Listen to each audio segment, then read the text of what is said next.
እንግዲህ ሜቢ ለየት ብላችሁ የተቀላቀላችሁን ካላችሁ በየወሩ እየተዘጋጀ ወደ እናንተ የሚደርሰው ስጦታ ወግ የተሰኘ ፕሮግራማችን ነው። የዛሬ እንግዳችን ሰብሪና አህመድ ናት። ሰብሪና አህመድ ክሊኒካል ሳይኮሎጂስት ናት።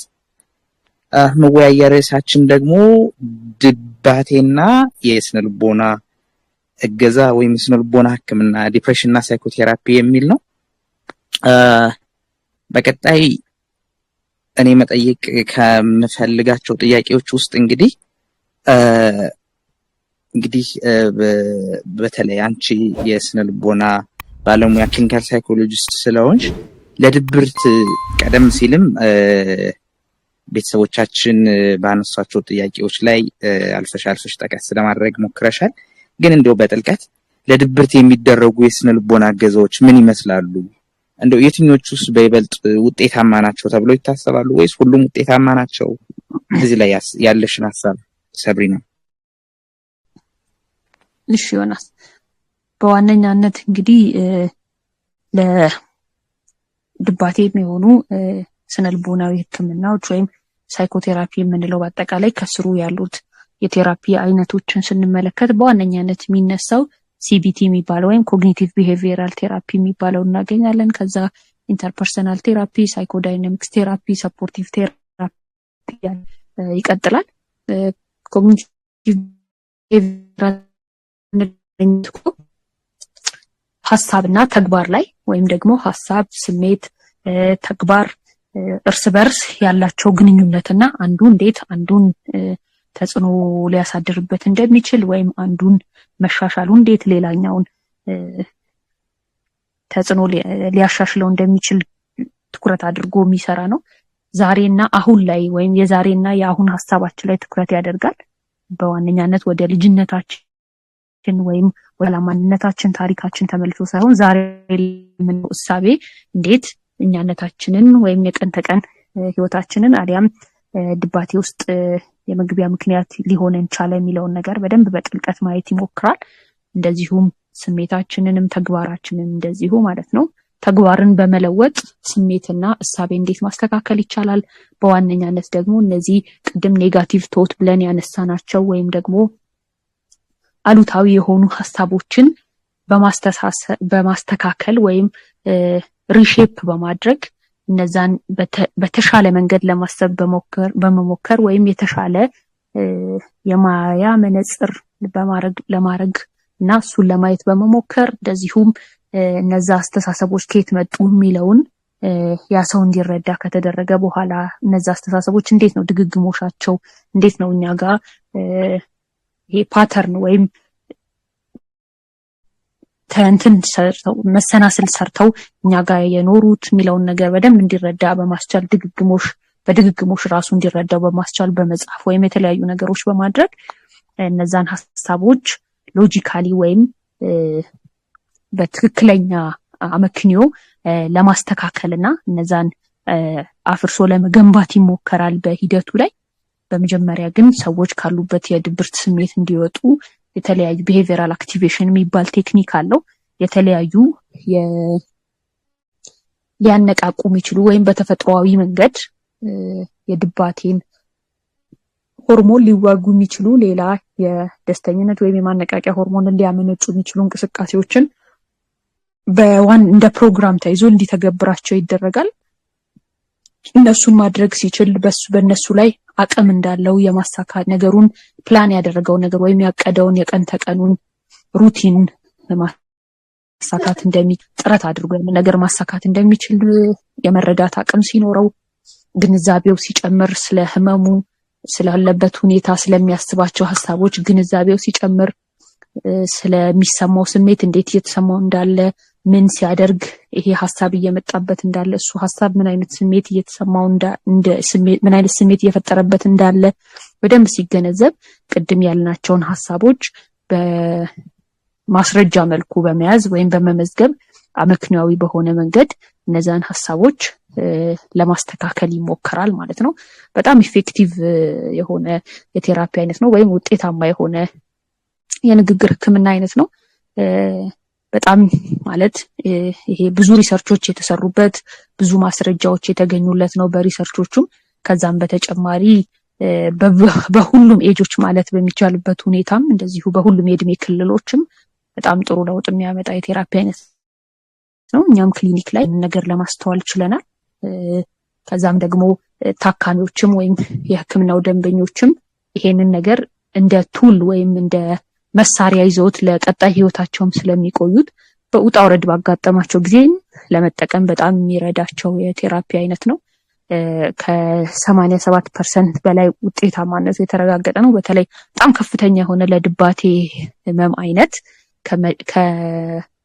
ከመድኃኒት ጋር ተጣምሮ ሲሰጥ ጥሩ ለውጥ የሚያመጣ የህክምና አይነት ነው። ሌላኛው ኢንተርፐርሰናል ቴራፒ የምንለው ወይም ከሰዎች ጋር በግንኙነት ላይ ያተኮረ የቴራፒ አይነት እንደዚሁ ሰዎች የሚናገሩበት መንገድ፣ ሀሳባቸውን የሚገልጹበት መንገድ፣ በሚኗኗሩበት ረገድ የሚፈጠሩ አለመግባባቶችን ወይም ደግሞ ከሀዘን ጋር ተያይዞ የሚፈጠር የድባቴ አይነት ቅድም ካነሳኋቸው ምክንያቶች ጋር ተያይዞ የሚፈጠሩ አይነቶች በሰዎች መካከል ላይ ትኩረት ያደረገ ሲፈጠሩ እንደዚሁ እነዚህን ይሄንን የኢንተርፐርሰናል ቴራፒ ወይም በግንኙነቶች ላይ ትኩረት ያደረገ የቴራፒ አይነት ወደ 3 የሚሆኑ ፎከሶች ወይም ትኩረት አቅጣጫዎች አሉት። እነሱ ላይ ትኩረት በማድረግ የሚሰጥ የቴራፒ አይነት ነው። ሳይኮዳይናሚክስ ቴራፒ የምንለው ትንሽ ጠለቅ ያለ የኋላ ማንነትን፣ አስተዳደግን፣ ልጅነትን በደንብ የሚገመግም እዛ ላይ ትኩረት ያደረገ ለረጅም ጊዜ የሚቆይ ከሌሎቹ በጣም ዘለግ ላለ ጊዜ የሚቆይ የቴራፒ አይነት ነው። እሱ ደግሞ በደንብ ልጅነትን በመገምገም በመረዳት ለሱ ሌላ የእይታ መነጽር ለመስጠትና እሱን ይበልጥ ለማወቅና ለመረዳት ከዛ አሁናዊ ማንነታችንን ደግሞ በራሳችን ሁኔታ ለማሻሻል የሚሞከርበት የቴራፒ አይነት ነው። እንዲሁ ደግሞ አንዳንድ ሕክምናዎች ላይ ሰፖርት በማድረግ ቀን ተቀናቸውን ራሳቸው እንዲያሻሽሉ በተለያየ መንገድ ሰፖርት ሊደረጉ የሚችሉ አይነት አይነቶች አሉ። ቤተሰብ ላይ ትኩረት ያደረገ እንደዚሁ የትዳር አጋሮች ላይ ትኩረት ያደረገ የቴራፒ አይነቶች ወይም የንግግር ህክምና አይነቶች አሉ። በዋነኛነት ግን መጀመሪያ ላይ ዘርዝርኳቸው የቴራፒ አይነቶች በጣም ኢፌክቲቭ እና ውጤታማ የሆኑ የቴራፒ አይነቶች ናቸው ለድባቴ ማለት ነው። እሺ እናመሰግናለን ሳብሪን። ሌላ በሁለተኛነት እንግዲህ ማንኛውም ህመም የሴቨሪቲ ደረጃ አለውና ድባቴም ያን አይነት መልክ ይኖረዋል ብዬ አስባለሁ። እንዲሁም ደግሞ እንደ የሰው የተለያየ አይነት መገለጫ ይኖረዋል።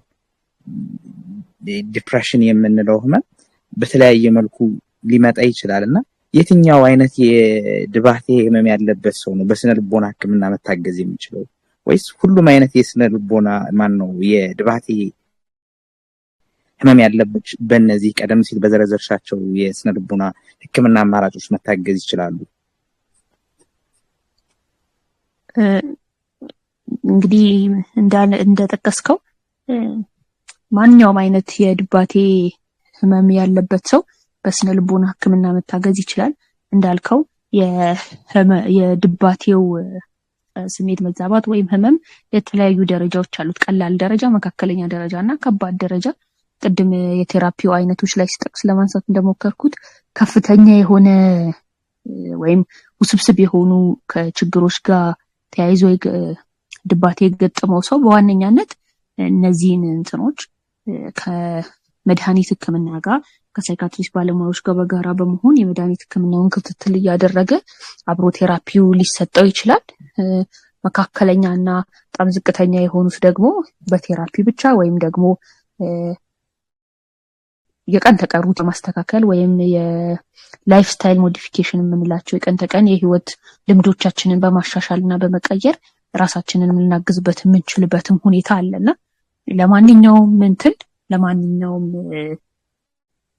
የህመም ደረጃና አይነት ወይም ቅድም ለጠቀስናቸው ችግሮች ለቀን ተቀን የሚደረግም ሆነ ከልጅነት ጠባሳ ጋር ወይም ደግሞ ትራውማ ጋር ተያይዞ ወይም ደግሞ ሶሻል ችግሮች፣ ማህበራዊ ተቃርኖዎች ያሉባቸው፣ ግጭቶች ያሉባቸው ቦታዎች ላይ ያለም ሰው ቢሆን ሰዎች ላይ ከፍተኛ አደጋና ጉዳት ሲደርስ ያስተዋለም ሰው፣ እንደዚሁም የቀን ተቀን ግጭት፣ አለመግባባት የገጠመው ሰው፣ አሉታዊ አስተሳሰብን የገጠመው ሰው ወይም በውስጡ የተመላለሰ ያስቸገረው ሰውም ቢሆን በእነዚህ የህክምና አይነቶች ህክምና ማግኘት መረዳት ይችላል እና ኦልሞስት ለሁሉም ማለት በሚቻልበት ሁኔታ ጥሩ ለውጥ የሚያስገኙ እንትኖች ናቸው። ካሚኑም በጣም የሚሰጡትን አሳይመንቶች ያለበትን ሁኔታ በደንብ ለመለወጥ መፈለጉ ከዛ የለውጥም ግራፍ ደግሞ ሁልጊዜ ለውጥም ደግሞ በጣም በከፍተኛ ሁኔታ ሁሌ እየተለወጠን አይደለም የምንቆየው። ያሰብነውን ነገር አሳክተን አንዳንዴ መልሶ ወደ ታች ሊወርድ ይችላል። ስቲል እሱንም ሁኔታ አልፎ እሱንም ስቴት አልፎ መልሶ ከፍ ብሎ ያንን ነገር ያንን ባህሪ ያቋረጥነውን ባህሪ ለመቀጠል ስቲል ተነሳሽነት እስካለንና ከባለሙያዎች ጋር ኮኦፕሬት አድርገን አንድ ላይ ሆነን የምንወስዳቸውን አሳይመንቶች ስለ ጉዳዩ እያነበብን እየሞከርን የምንመጣቸው ነገሮች ይበልጥ የሚያግዙ ሆነው ሳለ ለሁሉም የድባቴ አይነቶች ግን ጥሩ ለውጥ የሚያመጡ የህክምና አይነቶች ናቸው። እሺ ቴንክ ዩ ሰብሪና። እንግዲህ ቀደም ሲል ዶክተር ዮናስ ልመለስና ቀደም ሲል ሰብሪና ጠቀስ እንዳደረገችው የመድኃኒት ህክምና አንዱ አማራጭ ነው። እንግዲህ ከስነ ልቦና ህክምና አንጻር ያለውን በደንብ ጠለቃ ጋር አብራርታልናለች። ከስነ ልቦና ህክምና በተጨማሪም እንግዲህ አሁን ዓለም ሞደርናይዝድ የሆነች ስትመጣ ቴክኖሎጂ አብሮ አእምሮ ህክምናም የተለያዩ ቴክኖሎጂዎችን ይዞ እየመጣ ነውና ከነሱ አንጻር እኛም በስጦታ ተግባራዊ እየተደረጉ ያሉ አማራጮች አሉና ከመድኃኒት ህክምና እንዲሁም ሌሎች ቴክኖሎጂካል የሆኑ አማራጮችን ዶክተር ዮናስ ቢያነሱልን። እሺ አመሰግናለሁ ዮናስ። እንግዲህ የዲፕሬሽን ህክምና ልክ እንደ ዲፕሬሽን ምክንያቶች አካላዊ ነው፣ ስነ ማህበራዊ ነው ብለናልና አንዳንዴም አሁን እየተባለ ያለው እንደውም ስፒሪቹዋልም መጨመር አለበት የሚባል ነገር አለና በአንድ ነገር አይደለም የሚዳነው። አንዳንዴ 2 3 4 ነገሮች አንድ ላይ አቀናይተን ስናክም ነው ሰውየው የሚድነውና እንደየ ህመም አይነቱ የዲፕሬሽን አይነት እንደ ዲፕሬሽኑ ጥልቀት እንደ ምክንያቶቹ ህክምናውም እንደዚሁ የተለያየ ይሆናልና ከንግግር ህክምና ከሳይኮቴራፒ ባሻገር ዲፕሬሽን አካላዊ ምክንያትም ስላለው አካላዊ በሆነ መንገድ መረዳት ስለሚቻል መድኃኒቶች ዲፕሬሽንን ሊያክሙ ይችላሉ፣ ሊያሻሽሉ ይችላሉ፣ ጥሩ ውጤት ሊያሳዩ ይችላሉና መረጃዎች በተለይ የምርምር ጥናቶች የሚያሳዩቸው ጠንካራ መረጃ ያመጡ የመድኃኒት አይነቶች አሉ። እነዚህም ሀገራችንም በአሁኑ ጊዜ የዲፕሬሽን መድኃኒት መሰረታዊ የሚባሉ የዲፕሬሽን መድኃኒቶች እኛ ሀገርም አሉ። የመጀመሪያው ግሩፕ ኦፍ ሜዲኬሽን የመጀመሪያው ቀደም ብለው የወጡት ለድባቴ የሚያገለግሉ መድኃኒቶች እነኚህ ትራይሳይክሊክ አንታይዲፕሬሳንት የሚባሉ ናቸውና አሚትሪፕቲሊን፣ ኢሚፕራሚን፣ ክሎሚፕራሚን እነኚህ እንግዲህ ትራይሳይክሊክ ተብለው ተመድበው ለረጅም ዓመት አገልግሎት እየሰጡ ያሉ መድኃኒቶች ናቸው። አሁንም ጥሩ ውጤት ያላቸው መድኃኒቶች ናቸው። እንግዲህ ከዛ በኋላ ደግሞ የመጀመሪያ መድኃኒቶችን ሳይድ ኢፌክት ተሻሽሎ በሁለተኛ ሌላ ግሩፕ ሜዲኬሽን መጥተዋል። ኤስኤስአርአይ የምንላቸው እንደ ፍሎክስቲን፣ ሰርትራሊን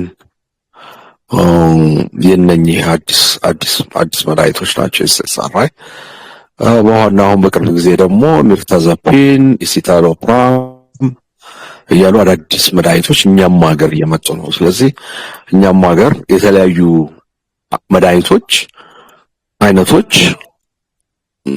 በዚህ 4 ዓመት 5 ዓመት እንደ አዲስ መጥተዋልና ህመምተኞች እሱን እየወሰዱ እንደየህመማቸው የተሻለ ውጤት ሲያገኙ አይተናልና ስለዚህ ዲፕሬሽን በመድኃኒት ይታከማል ማለት ነው።